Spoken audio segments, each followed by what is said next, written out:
The live TV, सच सबसे आगे। नमस्कार, द लाइव टीवी आप देख रहे हैं, आपके साथ मैं हूं आदित्य कुमार।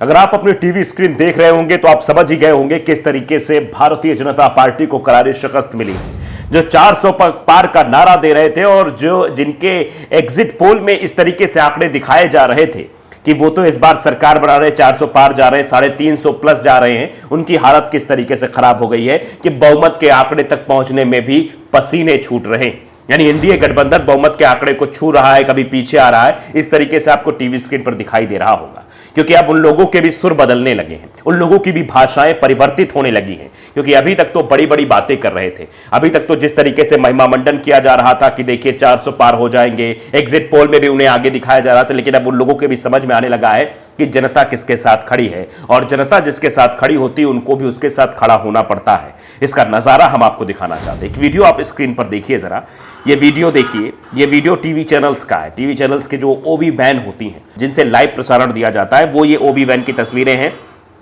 और ये देखिए एक के बाद एक जो ओवी वैन्स आपको दिखाई दे रहे हैं, टीवी 9 भारतवर्ष और दूरदर्शन, ये सारे जो चैनल्स हैं जो कभी खड़े रहते थे, इंडिया टीवी आप देखिए, तो ये सब चैनल्स की गाड़ियां जो है वो खड़ी रहती थी बीजेपी दफ्तर के बाहर कि अब बीजेपी का कवरेज करना है, बीजेपी के बारे में बोलना है, फलाना ढिमकाना दिखाना है।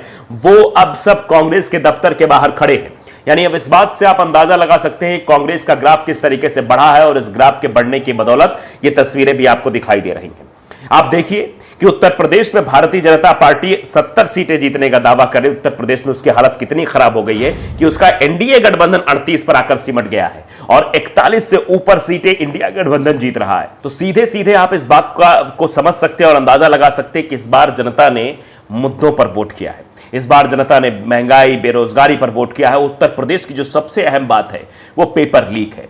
पेपर लीक का मामला हावी था, युवाओं में गुस्सा था इस बात को लेकर कि उन्हें नौकरी नहीं मिली। 2 करोड़ रोजगार के नाम पर पकौड़ा तलने की सलाह देने वाले लोगों को भी इस बार ऐसी सलाह उत्तर प्रदेश की जनता ने दी है जिसको शायद ही कभी वो समझ पाएंगे और अब दिमाग में वो चीजें गूंज रही होंगी कि शायद हमने युवाओं के रोजगार की बात की होती, शायद हमने महिलाओं के सम्मान की बात की होती, शायद हमने किसानों के सम्मान की बात की होती, शायद हमने अगर महंगाई को लगाम लगाने की बात कही होती तो जनता हम पर भरोसा करती। लेकिन जनता ने सीधे बताने की कोशिश की है और अब मैंडेट भी चेंज होता दिखाई दे रहा है। मीडिया का भी मूड बदल रहा है। एग्जिट पोल तक तो मीडिया ऐसे चिल्लम चिल्ली कर रही थी, ऐसा लग रहा था बस अब सरकार बना ही देंगे, मतलब सब कुछ यही डिसाइड करेंगे कि कौन जीत रहा है, किसका महिमा मंडन करना है। चुनाव तक तो आपने देखा किस तरीके से भारतीय जनता पार्टी के पक्ष में एक माहौल बनाने की कोशिश की जा रही थी, एक हवा बनाने की कोशिश की जा रही थी और उसी हवा को एग्जिट पोल के माध्यम से दिखाने की कोशिश हो रही थी। लेकिन आज जब नतीजे सामने आ रहे हैं, आज जब एग्जैक्ट पोल हो रहा है,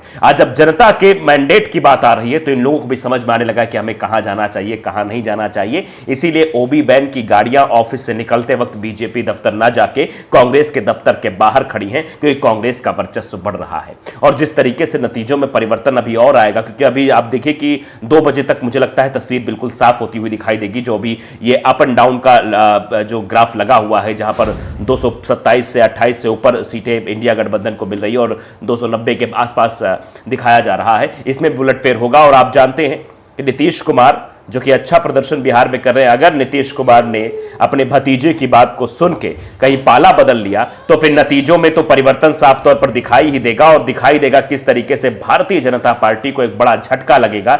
जो सरकार बनाने का सपना देख रहे थे वो सरकार नहीं बना पाएंगे, क्योंकि सुब्रमण्यम स्वामी ने ही बड़ी घोषणा कर दी थी और अभी जो आंकड़े हैं वो भी शायद इसी ओर इशारा कर रहे हैं कि हाँ, भारतीय जनता पार्टी 240 से ऊपर भी नहीं जा पा रही है। द लाइव टीवी को अगर आपने सब्सक्राइब नहीं किया, जरूर करिए, बेल आइकन दबाइए ताकि सच खबर आप तक पहुंचती रहे। नमस्कार। द लाइव टीवी, सच सबसे आगे।